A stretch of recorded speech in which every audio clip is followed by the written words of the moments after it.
Dr. Fideo. Hello, Millie. What does he want? OK, put him on then. Hello, Charlie. You know I'm supposed to be on holiday. Oh no, not again. Yes, I know the one. It's been causing you problems on and off for ages. Quite honestly, Charlie, I don't give a fuck what you do with it. Take the bloody thing out if you want.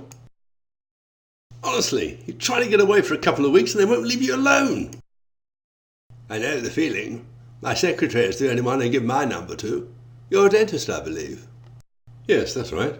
What line are you in? I'm an investment banker. Probably puts us in the least two popular professions around these days. Tell me, what does being an investment banker actually mean? It means always having to say I'm sorry. It seemed like a good idea at the time. I think the problem is nobody really knows what an investment banker does. I mean, I'm sure you know what I do every day, but I haven't a clue about your job. Well, let me see. For instance, last week I was advising clients, hedge fund managers and so forth, not to touch United Biscuits with a barge pole. Really? Why was that then? Well, just a year ago, United Biscuits was making thousands of pounds a minute in profit, and now they're £48 million in debt. That's a huge amount of money. Is it? Well, yes, I suppose it is. What went wrong? Well, they spent a lot of that money on buying various companies in different parts of the world. Yes, but if they're in difficulties, couldn't they just sell the companies and get their money back? That's very funny. If only life were that simple. The problem is, stock markets in the world have plunged in the last year, and these companies are now only worth half what United Biscuits originally paid for them. That's a disaster. Who could have been stupid enough to advise them to buy the companies in the first place? I did. Well, it wasn't just me alone. I was part of a team of investment institutions who were instrumental in persuading United Biscuits to make these acquisitions. I think you must regret it now, though, don't you? No, not at all. United Biscuits regrets it. In any case, I was on a percentage of the deal, so the more money they paid for the companies, the more I made. Actually, it was a very good year for me, as it wasn't just United Biscuits. It was RBS, Lloyd's TSB, Northern Rock. There was a lot of money sloshing about. Yes, but when a client comes to see you, what is it you do for them? I mean, essentially, what do they pay you for? My expertise, and of course my understanding of the markets. Because my job is not just to see what the situation is now. I mean, any fool can do that. My job is to see what the situation is going to be in a year or 2 years' time. But then, couldn't you have foreseen the stock market could collapse? No, nobody could have foreseen that. It's just one of those things that happens. But you've just said your job is to foresee these things.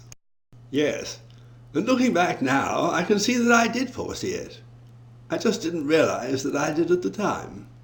Because, you see, none of these things just happen. You just said they did.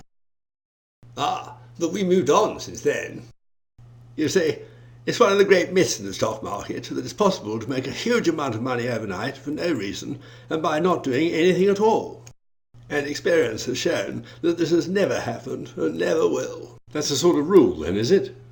It's an absolute cast iron rule. Then a friend rang me up from New York to say he'd put some money in a company which bought up loans, repackaged them and sold them on, that he floated on the stock market and was now worth hundreds of millions of dollars.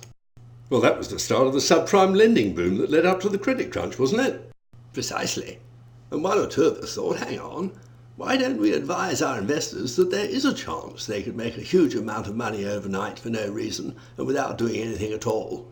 Yes, but didn't you just say that it was a cast-iron rule that this could never happen? Yes, but we thought it just might happen now, although it never had. The possibilities were endless, because you see, compared to traditional industries, buying up loans and repackaging them and selling them on has very low cost. Now, of course, the bubble has burst and it's dragging everything down with it.